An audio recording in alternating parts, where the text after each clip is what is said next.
뉴스픽. 네, 정신의 뉴스 브런치 오늘도 청취자 여러분들과 함께하고 있습니다. 유튜브로 60여 분이 지금 들어오셨고요. 미무수아님, 우유맛 바나나님, 써니스카이님, 박진호님 감사드립니다. 콩으로도 저희가 또 열고 있습니다. 1976번님, 김현옥님 감사드립니다. 자, 뉴스픽으로 시작하죠. 월요일 수요일은 이 두 분과 함께하고 있습니다. 전혜연 우석대 개공 교수님 안녕하세요. 안녕하세요. 전혜연입니다. 네, 조으론 변호사님 안녕하세요. 네, 안녕하세요. 조으론입니다. 자, 앞서 말씀드린 내용부터 오늘 브리핑도 있고 했으니까 좀 간략하게 가보도록 하죠. 이 서울 구로구에서 경찰의 신변보호를 받던 전 여자친구를 살해하고 도주한 50대 남성 숨진 채 발견됐다는 뉴스가 나왔는데 어떻게 된 일인지 조 변호사님께서 좀 정리해 주시겠어요? 네, 서울 구로구에서 신변보호를 받던 여성이 전 남자친구에 의해서 살해된 사목한 사건이 또 발생을 했습니다. 네. 작년 11월 달에 기억하실 텐데 중구에서 신변보호 중이던 그 30대 여성이 사망한 지 불과 석 달이 안 돼서 또 이런 일이 발생을 한 건데요. 일단 사실관계에 대해서 말씀을 드리면 제가 말씀드리는 이 날짜를 좀 주의해서 들어주시길 바랍니다. 네. 일단 올해 2월 11일 아침에요. 예. 이제 피해자 김모 씨가 서울 양천경찰서에 그 피의자 조모 씨가 폭행한다, 특수협박을 한다 이런 혐의로 이제 고소를 했습니다. 네. 그래서 경찰한테 고소를 하니까 스마트워치를 지급을 받았고요. 또 그 피해자 김 씨를 신변보호 대상으로 등록을 했습니다. 네. 근데 그 스마트워치를 지급받고 왔는데 그날 오후에 네. 그 피해자 조 씨가 김 씨 가게를 방문을 해서 또 위협을 한 겁니다. 그래서 다시 신고를 했고요. 네. 그래서 피해자 조 씨가 업무방해 혐의로 현행범 체포가 됩니다. 그런데 이제 그 다음 날 2월 12일 날요. 예. 경찰이 이제 이 조 씨에 대해서 유치장에 일단 입감을 하고 스토킹 혐의로 구속영장을 신청을 했는데 네. 그날 오후 1시에 검찰이 구속영장을 반려를 합니다. 그래서 이제 경찰에서는 할 수 없이 이 조 씨를 풀어주게 되는 거죠. 네. 풀어주면서 이제 경찰이 이게 좀 반복적으로 이루어진다는 사실을 미리 알고 있었으니까 스토킹 처벌법상 긴급 응급조치 1, 2호를 결정을 해서 이게 뭐냐면 접근 금지, 그러니까 문자 연락 금지 이런 조치인데요. 네. 이거를 결정을 해서 부과를 하고 이제 일단 풀어줍니다. 그런데 이제 이틀 뒤인 2월 14일 밤 10시 12분에요. 그 피해자 김 씨가 운영하는 호프집에 조 씨가 가게에 찾아왔고 네. 위협을 느낀 김 씨가 스마트워치를 통해서 신고를 했는데 네. 불과 3분 만에 경찰이 도착했음에도 불구하고 이미 김 씨는 흉기에 찔려 사망을 했고요. 동석하고 있던 다른 지인도 자상으로 지금 현재 병원에서 치료 중이라고 합니다. 네. 그 피해자 조 씨는 바로 도주를 했어요. 도주를 하고 나서 그 2월 15일 바로 그 다음 날 구로구의 한 야산에서 숨진 채 발견이 됐고 극단적인 선택을 한 것으로 알려지고 있습니다. 네. 날짜가 너무 바트군요. 그냥 바로 하루하루 만에 그냥 지금 일어난 일들인데 며칠 상간에.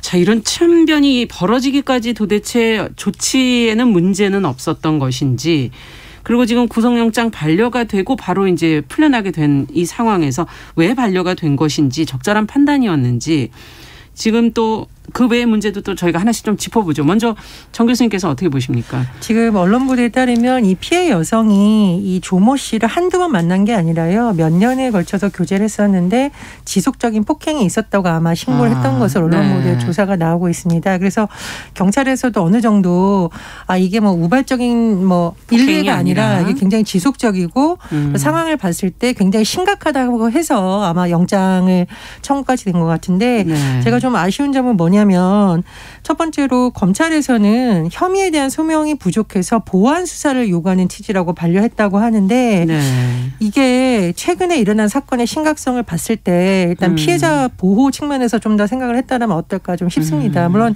검찰이야 법리적인 측면을 더 강하게 봤겠지만 말씀해 주신 지난해 11월의 서울 중구 사건이나 여러 가지를 봤을 때 이 이른바 스토킹 범죄로 신고를 당한 사람들이 보복을 하는 경우가 많아요. 그러네요. 피해자에 대해서 신변 안전보호 조치를 한다고 하더라도 한계가 지금 계속 있는 상황이기 때문에 그런 부분에 더 초점을 맞췄으면 어떨까 이런 생각이 들고요. 두 번째로는 지금 제가 좀 찾아보니까 경찰에서는 100m 이내 접근 금지, 전기통신 이용한 접근 금지 명령이 들어간다고 하는데 네. 변호사님 이게 현장에서 실제로 효과가 있습니까? 저는 아무리 제가 법률 전문가가 아니지만 이 정도로 지금 뭔가 비정상적인 판단을 하고 있는 상황에서 이런 요건이 얼마나 이 소위 말하는 잠재적 가해자들을 막을 네. 실효성이 있는지 되게 의문이고요. 네. 그래서 잠정 조치를 뭐 신청했어야 되는 거 아니냐. 그러니까 가해자를 유치장에 최대한 한 달간. 그래서 쉽게 말하면 가해자 피해자의 분리 기간은 어느 정도는 둘 수 있는 방안을 찾아내는 지적이 나오고 있는데 그런 부분도 한번 좀 세세히 들여다봤으면 합니다. 네. 일단 사실 어제 이 주제로 오늘 한다라는 얘기를 이제 밤에 듣게 됐는데 사실 어제 제가 오후에 이 스토킹 범죄에 대한 상담을 1시간 반 동안 이미 요즘에 했었었어요. 그게 많군요. 그런데 여기 네. 오늘 사건에서는 피해자가 여성이었지만 제가 어제 상담한 사례는 남성이 피해자인 사건이었습니다. 네. 그런데 제가 교수님께서도 질문을 주셨지만 스토킹 범죄에 관한 처벌법이 작년에 이제 시행이 됐죠. 그렇죠. 그리고 이에 대한 처벌이 강화가 될 것이다라고 언론이나 여러 곳에서 이제 보도가 나갔죠. 보도가 나왔습니다. 네. 그런데 사실 솔직히 말씀을 드리면 아직까지도 이 스토킹 범죄에 대한 인식이요. 뭐 수사기관이라든지 법원에서 사실 우리가 언론에서 들었던 만큼 강력한 처벌이 이루어지고 있느냐라고 물으신다면 그렇지 않습니다. 현장에서는. 일단 이 사례만 봐도 경찰에 신고를 했어요. 네. 경찰이 신고를 하고 스마트워치까지 받았습니다. 네. 그리고 경찰이 또 한 번 신고가 들어오니까 현행범으로 체포를 해갔어요. 예. 그리고 이제 계속 구속을 할 수가 없으니까 체포를 하고 며칠 있다가는 풀어줘야 되잖아요. 그렇죠. 몇 시간 이후에는. 네. 구속영장까지 청구를 했는데도 검찰에서 반려를 해서 이 사람이 풀려난 거거든요. 예. 그렇게만 본다면 사실 경찰 입장에서는 일단 지침에 있는 부분은 어느 정도 다 했다라고 볼 수가 있는데 이게 검찰에서 반려를 한 이유 교수님께서 잘 말씀을 해주셨지만 일부 혐의에 대한 소명이 부족하다. 그렇기 때문에 구속영장을 신청할 수가 없다라고 해서 반려를 한 건데 그렇게 보면 모든 검찰이 이렇게 판단을 할 것은 아니라고 하겠지만 일단은 검찰 측에서 스토킹 범죄가 지금 한 번이 아닌데 신고만 지금 벌써 2번이 들어온 건데 우리가 봐도요. 네. 그럼에도 불구하고 이것에 대해서 추가적인 스토킹 범죄가 있을 거라는 예상을 하지 못하고 그냥 아무런 조치 없이 풀어줬다. 그러니까 풀어준 결과를 만든 것은 일단 검찰 측에 좀 아쉬운 부분이 굉장히 많다라고 그러네요. 보입니다. 그리고 이미 지금 폭행이라든지 특수 협박 혐의 그리고 김 씨의 업장에 와서 업무를 방해를 했다라고 하면 이거는 스토킹이 지속적으로 지속적으로 있었다고 볼 이유가 충분함에도 불구하고 혐의에 대한 소명이 부족하다라고 봤던 검찰 담당자가 왜 이렇게 좀 미진하게 판단을 했는지 그 부분이 가장 아쉽고요. 예. 사실 지금 경찰에서는 스토킹 사건을 일단 심각하게 판단을 해서 이제 좀 강력하게 처벌하겠다라는 예. 입장입니다. 작년부터 이 스토킹 사건을요 3단계로 분류를 하고 있어요. 그래요? 주의 단계, 네. 위기 단계, 심각 단계 이렇게 분류를 해서 만약에 심각 단계라고 이제 경찰에서 판단을 한다면 네. 이 부분에 대해서 그 통신 영장을 신청을 해서 피의자의 위치를 확인을 하는 겁니다. 그 스마트워치 같은 경우에는 피해자의 위치라든지 피해자가 어떤 일이 있었을 때 자신의 위치를 경찰에게 알려주는 건데 심각 단계라고 판단이 되면 경찰이 피의자, 그러니까 범행을 하는 사람의 위치를 확인을 할 수가 있고 또 잠정조치 사호를 이제 신청을 할 수가 있어요. 이 잠정조치 사호는 교수님께서도 말씀을 하셨지만 경찰이 유치장에 한 달 동안 입감을 해놓을 수 있는 한 달을, 그런 조치입니다. 분리할 수 있는. 그리고 또 구속영장도 필수적으로 신청을 하도록 되어 있습니다. 그런데 지금 이 사건이 경찰에서는 이미 심각 단계로 분류를 해두었다고 해요. 네. 그렇다고 한다면 피해자의 위치 확인을 할 수 있음에도 불구하고 네. 이 부분을 이제 경찰이 조금 간과를 한 게 아닐까 생각이 들어요. 만약에 피해자에게 지금 스마트워치를 주고 신고를 하라라고 하면은 이번에도 경찰이 3분 만에 그러니까 피해자가 바로 신고가 갔지 3분 만에 않습니까? 왔음에도 네. 불구하고 이 사건을 막지를 못했잖아요. 그러면은 피해자에게 적극적인 신고, 피해자의 위치를 확인할 것이 아니라 피의자의 위치를 그러네. 확인할 그게 더 수 있는 중요한 거를 거네요. 우리가 좀 더 검토해야 될 시점이 아닌가 그런 의문도 지금 가져봅니다. 현재 제도에서도 그 부분은 조금 더 검토가 필요한 부분이 아닌가. 피해자의 위치가 중요한 것인지 피의자의 위치가 더 중요한 것인지 조금 미리 생각해 볼 필요가 있고 지금 일단 얘기해 주신 거는 이 스토킹 범죄의 심각성을 어떻게 인식하고 있느냐 하는 것이 이제 이런 판단들을 내리기 때문에 근본적인 부분도 좀 지적을 해 주셨는데 지금 응급조치, 긴급 응급조치 1, 2호가 지금 이번 사건에 이제 발효가 됐는데 이것이 어느 정도 단계인지 아까 심각 단계는 4호라고 얘기를 해 주셔서 이 단계를 한번 조금 설명을 좀 먼저 좀 해 주시겠어요, 조 변호사님? 네, 이게 경찰이 할 수 있는 조치가 일단 긴급 응급 조치랑요. 그리고 네. 경찰이 잠정 조치를 검찰을 통해서 법원에 신청을 할 수 있습니다. 그러니까 경찰이 자체적으로 할 수 있는 건 긴급 응급 조치예요. 응급조치군요. 네. 긴급 응급 조치는 1호, 2호로 되어 있어가지고 예. 주거의 접근 금지 그리고 전기통신을 이용한 접근 금지를 하고 있고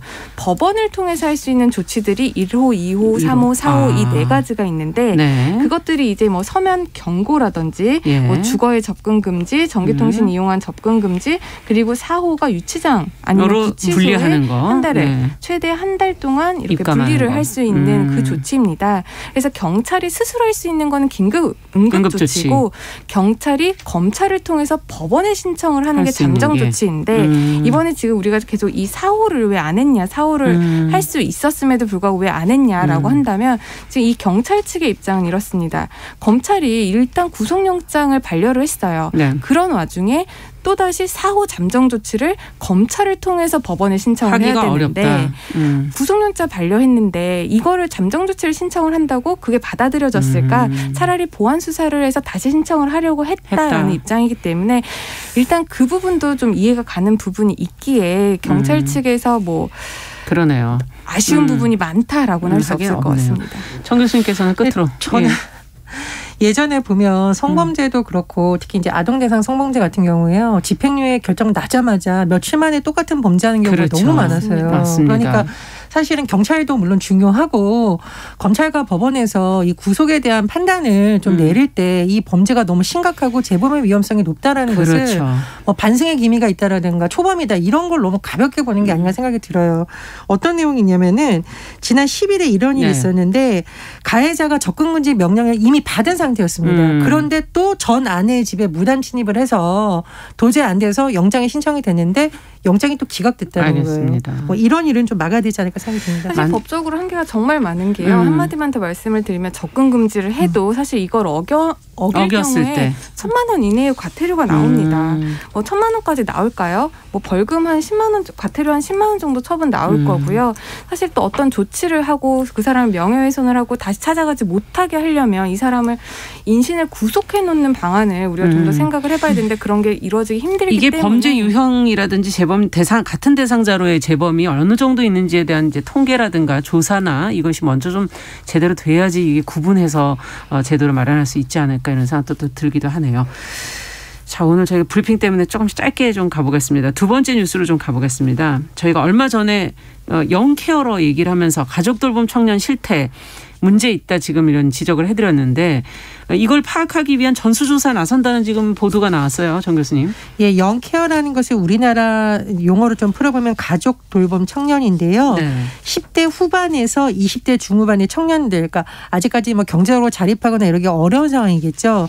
이런 청년들이 가족의 생계도 책임지고 여기에다가 뭐 장애가 있다던가 정신지체증이 있는 가족을 돌봐야만 되는, 그러니까 생계도 해야 돼, 책임져야 되고 돌봄까지 해야 되는 그런 상황에 있는 사람들을 줄여서 영케어라고 많이 씁니다. 그런데 이 영케어러가 정말 심각한 상황이라는 것이 지난해 5월 이른바 간병살인 사건으로 사회에 큰 충격을 줬는데요. 22살 청년이 뇌출혈로 쓰러진 아버지를 간병하고 있었는데 이 아버지를 좀 말하자면 굶어 죽게 한 게 아니냐는 논란이 있었습니다. 근데 사건의 이면을 보니까 뭐 직장 문제 그다음에 뭐 생계 문제 나중에 쌀값이 없을 정도에 이르러서 아버지가 그냥 나를 놔둬라라고 해서 거의 자포자기 상태에서 이런 일이 벌어졌다는 거죠. 네. 그래서 이 사건을 통해서 이런 부분에 대한 실태 조사라든가 정부 차원의 지원책 마련이 재점검돼야 되는 지적이 나왔고요. 정부에서 이에 따라서 3월부터 전국 실태 조사를 하고요. 5월부터는 그러면 기존에 있는 복지제도를 혹시 이용했어야 그렇죠. 되는데 못한 경우 있냐 네. 이런 부분에 대해서도 지원할 수 있는 방안을 마련하겠다는 내용입니다. 네. 일단 먼저 실태가 어떻게 되는지를 정확하게 파악해야 거기에 대한 대처가 가능할 것 같은데 어떤 부분을 이제 제도적으로 파악하고 난 후에 좀 더 정비해야 할지 법적인 면, 제도적인 면 두 분의 생각을 좀 듣고 싶습니다. 일단 가장 중요한 건 지금 정부가 하겠다고 하는 실태 조사에서 이런 위기 환경에 노출되어 있는 청년들, 청소년들이 얼마만큼 되는지를 일단 분류를 해야 될 것 같고요. 네. 두 번째로는 교수님께서 지적을 하셨지만 이렇게 분류된 청년들이나 청소년들이 기존 복지제도로 도움을 받을 수 있는지 그런 부분이 선행되어야 나중에 어떤 제도라든지 법을 그렇죠. 만들더라도 중복 지원이 되지 않기 네. 때문에 그런 부분에 대한 검토도 필요할 것 같습니다. 네. 그리고 사실 이 영케어러 같은 경우에는 사실 이 사람들에게 어떤 복지 체계를 만들어서 급여를 주고 자원을 연계를 해주고 이런 것도 중요하겠습니다만은 사실 이 사람들이 필요한 건 돈, 자원 이것이라기보다 이 사람들의 젊음이라고 저는 생각을 하거든요. 젊었을 때 공부도 해야 되고 어떻게 보면 그렇죠. 젊었을 때 자신의 삶을 미래를 위해서 좀 세울 수 있는 그런 시간이 일단 필요한데 이렇게 간병을 하다 보면은 사실상 이런 것들을 많이 놓치게 됩니다. 네. 그런 부분도 이제 정부에서 하나의 대책이나 정책으로 마련을 해주셨으면 좋겠습니다. 그러네. 여러 가지 기회를 놓칠 수 있다. 정 교수님께서는 어떻게 보십니까? 예, 동감을 하고요. 경제적 지원도 중요하지만 뭐 사회적인 분야 심리 지원 필요성이 굉장히 많이 제기가 심리 됩니다. 지원. 청년들이 이제 지쳐 있는 거죠. 그러다 보니까 아까 같은 극단적인 사고도 발생하는 건데 그런 부분 같이 됐으면 좋겠고요. 저는 어쨌든 의미가 있다고 봅니다. 지자체에 맡기거나 일부 민간단체의 시혜적인 잠깐의 지원책으로 해결할 수 있는 문제가 아니기 때문에 이제 첫 발을 뗀 것 같은데요. 어쨌든 국가 차원에서 대책이 나와야 또 법도 다시 한번 개정이 되거든요. 이번 기회에 좀 속도를 내서 점검을 했으면 합니다. 그리고 한 가지만 더 말씀을 드리면 지금 국가 차원에서 실태 조사하는 거 너무 좋은데요. 네. 사실 이 영케어러 문제는 국가가 다 할 수 있는 건 아니라고 생각을 해요.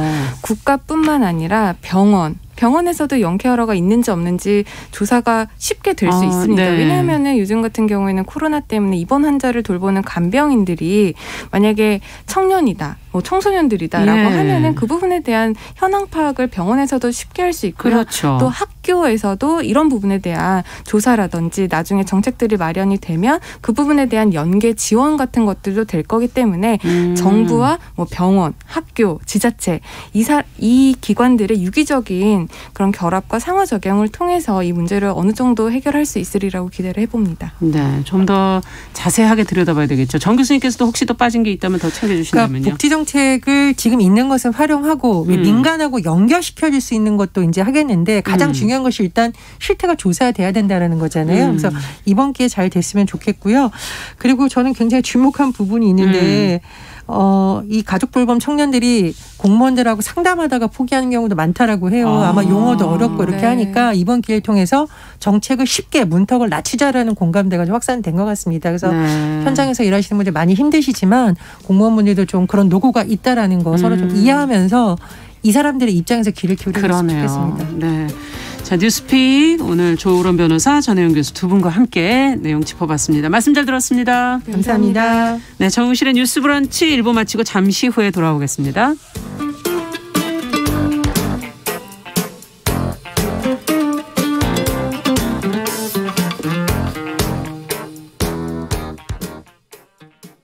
지금 시각은 11시 30분입니다. KBS